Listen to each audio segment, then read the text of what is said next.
Bonjour à tous, bonsoir à tous.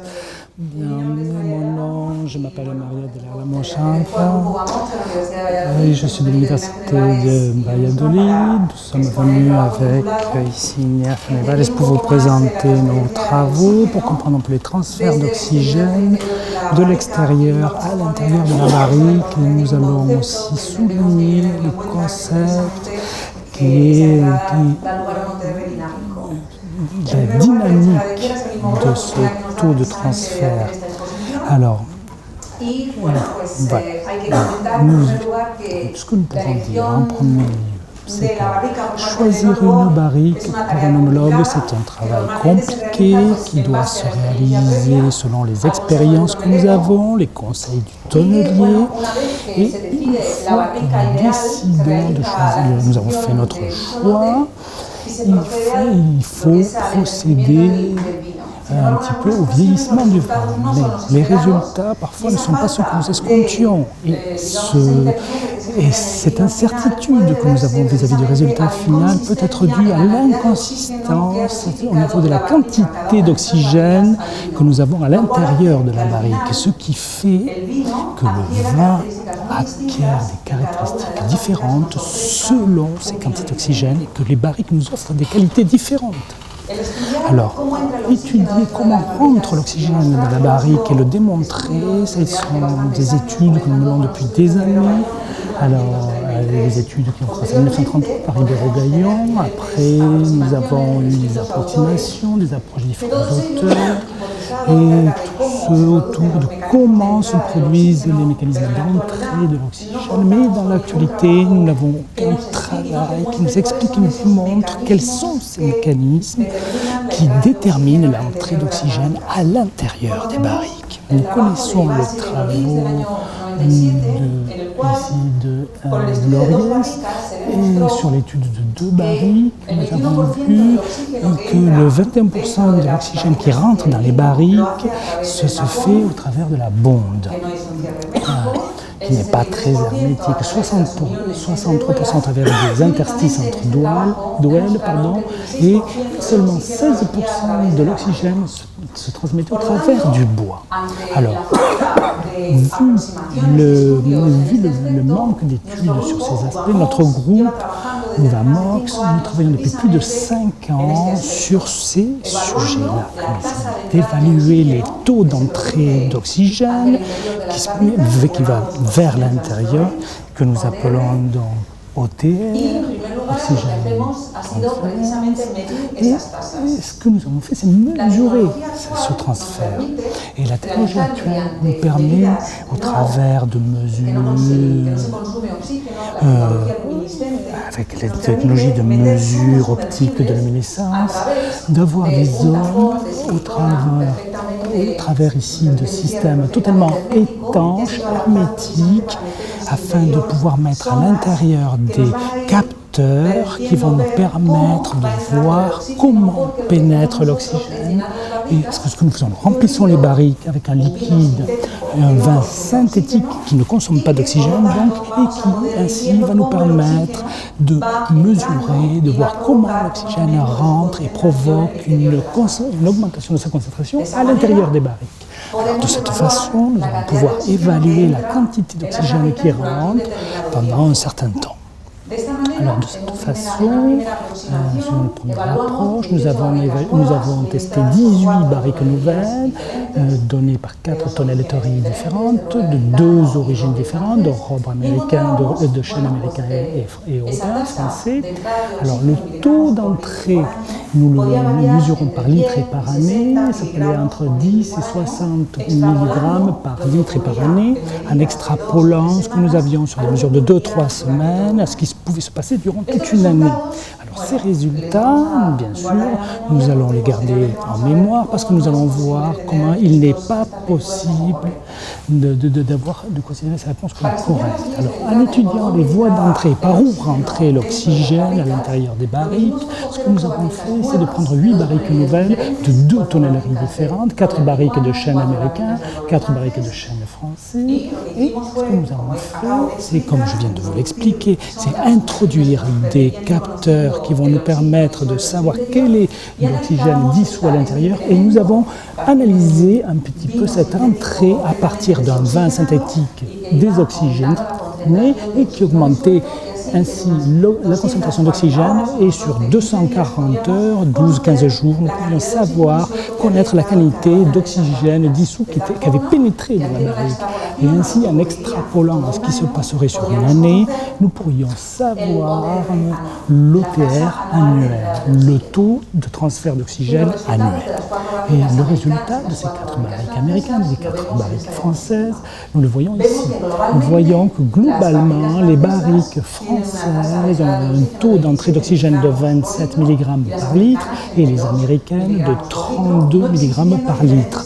Il n'y a pas de différence significative entre ces deux barriques. C'est quelque chose auquel nous ne entendions pas, parce que le chêne français est beaucoup plus perméable normalement que le chêne américain. Alors vous allez voir ici les références dans la partie inférieure. Si les résultats ont été publiés, vous avez les références en bas de la diapo si ça vous intéresse. Les autres voies d'entrée ont été ce qui rentrait par la jointure entre les douelles et ce qui rentrait par le bois. Alors, pour analyser ceci, nous avons scellé le corps de la barrique, aussi bien que le fond, avec une colle époxy imperméable à l'oxygène, de telle façon que si nous évaluons de nouveau le taux d'entrée d'oxygène, nous mesurerions uniquement ce qui rentre par le bois, en fait. Et ce que nous avons obtenu, c'est le résultat suivant.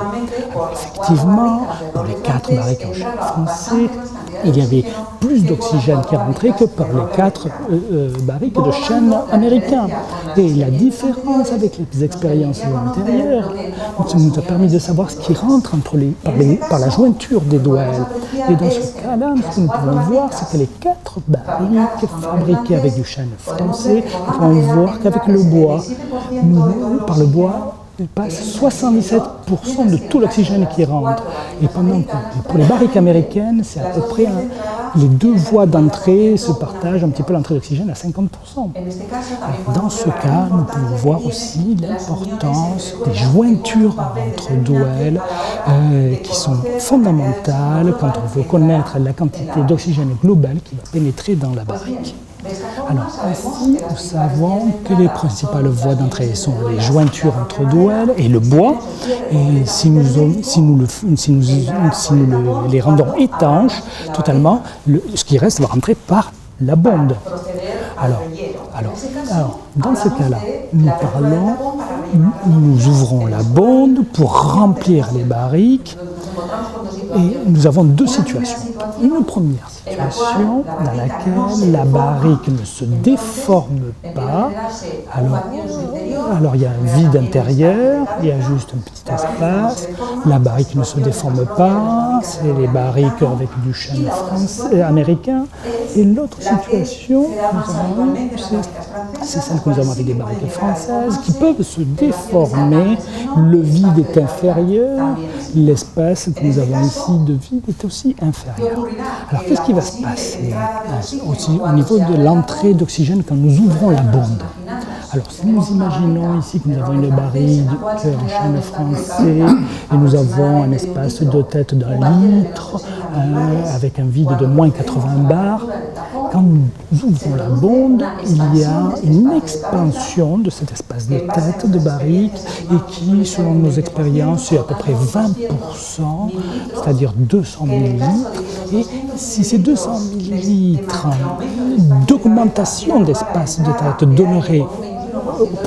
permettrait l'entrée d'oxygène, à peu près 21%, nous parlons de 42 millilitres d'oxygène qui vont se dissoudre dans le volume que nous avons de vin à l'intérieur, qui sont les 224 litres. Donc, de ce fait, nous parlons de 0,14 mg par litre vu après l'ouverture de la bonde pour remplir la barrique. Alors, normalement, cette situation ne se produit pas parce que les barriques sont remplies immédiatement et la quantité d'oxygène que suppose l'ouverture de la bonde afin de remplir la barrique et qui pourrait augmenter l'augmentation d'oxygène ça va être déterminé uniquement par la quantité d'oxygène qu'aura le vin avec lequel nous remplissons la barrique. Alors, évidemment, nous avons fait le suivi de 4 barriques, comme je vous le disais, et nous pouvons voir, au niveau sur le trait rouge, le moment où nous avons réalisé l'ouverture de la barrique. Alors, à ce moment-là, nous pouvons voir comment, en ouvrant, nous avons donc le capteur qui est 10 cm en dessous de la bombe, et elle va nous permettre de voir comment l'oxygène dissous va augmenter. Et nous voyons une petite augmentation, mais qui rapidement diminue, parce que nous remplissons immédiatement avec un liquide désoxygéné. Alors l'ouverture de la bombe ne suppose pas une entrée d'oxygène significative si nous le faisons rapidement.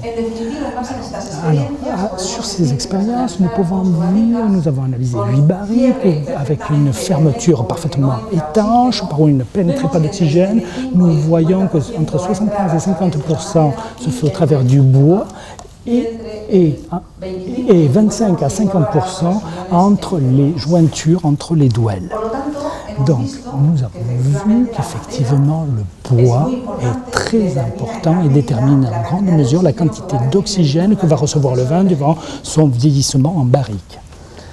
Donc, de ce fait, nous allons voir, nous allons essayer de visualiser cette cinétique d'entrée d'oxygène de l'extérieur à l'intérieur de la barrique. Et pour cela, ce que nous avons fait, nous avons reproduit un scénario. Alors nous avons construit un dispositif, élaboré un dispositif dans lequel on avait l'air d'un côté, la douale avec le morceau bousiné et l'intérieur un liquide désoxygéné. Et ce que nous avons fait, c'est mettre à l'intérieur donc un détecteur afin de mesurer l'oxygène dissous partant d'un liquide désoxygéné à 100%, et nous avons mis un capteur planaire qui va nous permettre chaque pixel va jouer le rôle d'un capteur. Et ainsi, nous allons pouvoir voir tout l'oxygène dissous dans le bois de la douale et dans le liquide. Et nous avons fait une analyse macroscopique de 11 mm et 7 mm et nous sommes centrés et nous avons quantifié l'oxygène dissous. Ainsi, nous pourrions voir l'oxygène dissous sur 7 mm de bois. Nous aurions l'air de ce côté-ci, l'oxygène traverse le bois, la partie bousinée et le liquide désoxygéné qui est à l'intérieur du dispositif, qui occupe la totalité du dispositif. Quand nous prenions ces images, nous les traduisions en concentration d'oxygène dissous. Et la première, c'est celle que nous voyons ici sur cette photo, et où nous pouvons voir comment le liquide totalement désoxygéné, pratiquement la première partie de la partie bousinée du bois. Alors, ce que nous avons fait, c'est désoxygéner le bois aussi, en remplissant ce dispositif d'hydrogène, afin que l'unique chose qui puisse pénétrer, c'est qu'elle est pénétrée de l'extérieur, parce qu'elle est être produit de la désoxygénation du bois. Et nous pouvons voir sur cette image que nous partons d'une position initiale où le bois est désoxygéné, le liquide est également désoxygéné, et logiquement, c'est ce qui est de couleur rouge, et jusqu'à accéder à la zone extérieure où l'air se trouve. Alors, en superposant ces images que nous avons obtenues avec les différentes quantifications, nous allons voir qu'au fur et à mesure que passait le temps, nous voyons que l'oxygène pénétrait la concentration, aussi bien dans le liquide, à l'intérieur du dispositif, que dans le bois, la concentration d'oxygène augmentait. Le bois était une sorte de doseur vis-à-vis du liquide qui se trouvait à l'intérieur.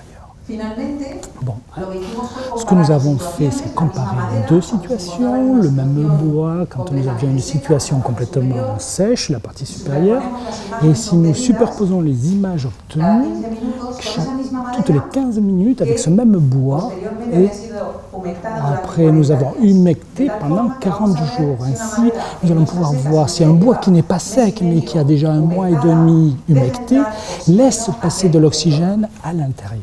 Et ce que nous avons pu voir, donc, comme nous pouvons voir sur cette vidéo, c'est le petit capteur, nous dit la quantité d'oxygène que nous obtenons à l'intérieur du dispositif, la partie en haut le bois sec et en bas le bois humide. Et la grande différence de concentration d'oxygène dissous entre l'extérieur et l'intérieur est justement la force qui fait que l'oxygène traverse le bois et comme nous voyons, augmente sa concentration de 4 fois plus pour un bois sec que pour un bois humide. Au bout de 20 heures, 24 heures, le bois humide laisse passer de l'oxygène, moins que le bois sec, mais il laisse tout de même passer un peu d'oxygène. Alors, nous allons essayer de voir ce qui se passait dans le temps. Alors, nous avons pris un morceau de bois américain et du chêne français et nous avons calculé l'entrée d'oxygène à différents moments, 2 jours, 15 jours après, 30 jours après et ainsi jusqu'à 3 mois. Et nous avons pu voir qu'effectivement l'oxygène continuait à pénétrer, même si le bois, ça faisait déjà 3 mois et nous avons même poursuivi sur un an, mais nous voyons que le bois laisse effectivement rentrer de l'oxygène chaque fois moins, bien sûr, et nous croyons que cette diminution doit beaucoup avoir avec l'humectation du bois. Et ce que nous avons fait, c'est nous avons essayé de voir au travers d'une expérience comment ça se passait. Alors nous avons mis à différents points des capteurs, des détecteurs pour voir un petit peu l'humidité, le taux d'humidité du bois avec le temps de vieillissement du vin. Et nous pouvons voir clairement qu'au bout de le profil d'humectation du bois a une relation inversement proportionnelle à la diminution de l'oxygène dissous, ce qui nous fait penser que réellement la diminution de l'entrée d'oxygène est due à cette avancée de l'humidité et non à la théorie dont on nous parlait avant, des bloqueurs d'oxygène, vu que nous venons de prouver que la relation est directe avec l'humidité. Et à la fin de ceci, nous pouvons penser que le taux de transfert d'oxygène, le taux d'entrée d'oxygène des barriques doit être recalculé parce que la dosification est dynamique, elle change avec le temps, de façon que 4 barriques nouvelles, nous avons analysé cet OTR tout au long d'une année et nous avons pu voir que au bout d'une semaine, le taux d'entrée était de 42 mg par litre. Si nous refaisions une étude 2 semaines, 3 semaines après, nous voyons comment le taux baisse et à partir de 3 mois se stabilise autour de 8-5 mg par litre. Alors le taux réel d'entrée d'oxygène dans les barriques est de 10 mg par litre et pas de 42. Vu que l'évaluation dans un premier temps ne peut pas être extrapolée sur une année. Un autre résultat très important durant cette évaluation, durant toute une année, a été que pratiquement au bout de 2 mois, la barrique a présenté avait déjà un 37% de la totalité de l'oxygène qu'elle incorporait en une année. Alors cette première évaluation que nous avons faite des barriques, il faut aussi la recalculer vu que cette donnée de 27 mg par litre pour les barriques françaises et de 32 pour les barriques américaines, comme taux global, vu ce que nous venons de dire, diminue à 13 et à 24 en tenant compte de ce profil à la baisse afin de pouvoir l'extrapoler sur une année de vieillissement. Alors, en conclusion, tout au long de ces travaux dont nous avons parlé, nous pouvons conclure que les premières voies d'entrée, en tenant compte que nous utilisons une fermeture hermétique des barriques, est aussi bien par la jointure entre douelles que par le bois, que nous ne pouvons pas parler d'un OTR 5, mais d'un OTR dynamique et qu'il faut l'utiliser en tant que tel, parce que ce taux d'entrée d'oxygène se modifie selon le vieillissement, avec le temps d'envieillissement et le taux d'humidité du bois, et c'est pour ça que nous pensons que cette humidité du bois est le facteur décisif pour le taux d'entrée d'oxygène de l'extérieur vers l'intérieur de la barrique pour atteindre le vin. Ces travaux ont été développés par l'équipe Uvamox, que nous pouvons voir à l'écran, avec différents professeurs, étudiants et doctorants. Nous sommes à l'Université de Valladolid, en Espagne, et nous avons un blog que je veux vous présenter ici, qui s'appelle Oxygen and Wine, dans lequel vous pourrez trouver nos travaux, ainsi que ceux d'autres collaborateurs, tous centrés sur l'oxygène et le vin. Et merci beaucoup pour votre attention. J'espère que vous m'ayez bien compris. Merci beaucoup.